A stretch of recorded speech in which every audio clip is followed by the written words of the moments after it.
The Divine Ascension of Jesus Christ by Metropolitan Erotheos Vlachos in his book Feasts of the Lord.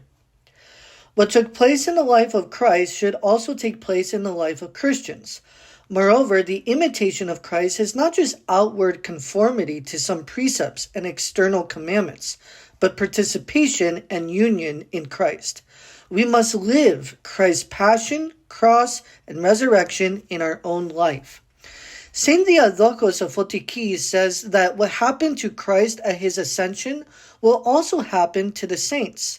Christ took on a human body and deified it, and so man too can be deified through the riches of God's grace. Quote, "For he who belongs to the incarnate God through the body can also belong to those deified by the riches of his grace.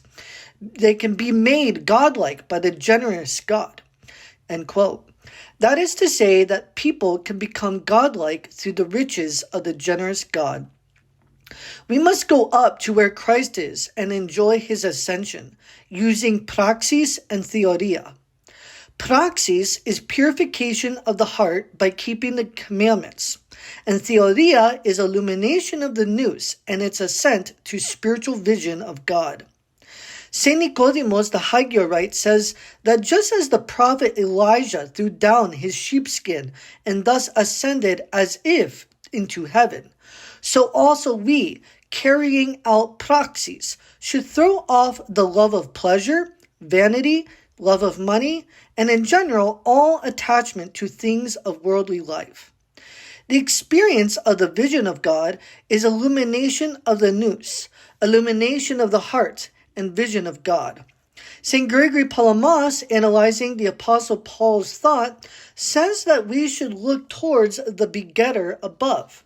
For we now do not simply come from the first man, the earthly one, but from the second man, the Lord of heaven. God is heavenly, and we must become heavenly. And just as we bore the image of the earthly, so we must also bear the image of the heavenly.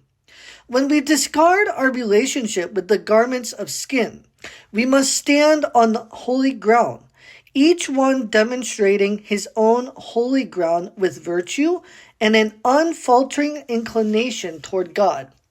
Our hearts should turn upwards, beholding the great spectacle of our nature made co-eternal with the fire of divinity. Therefore, it is possible through praxis and theoria to experience Christ's ascension in one's personal life, to ascend with Christ, and apply the saying of St. Gregory the theologian. If he ascended up into heaven, let us also ascend with him.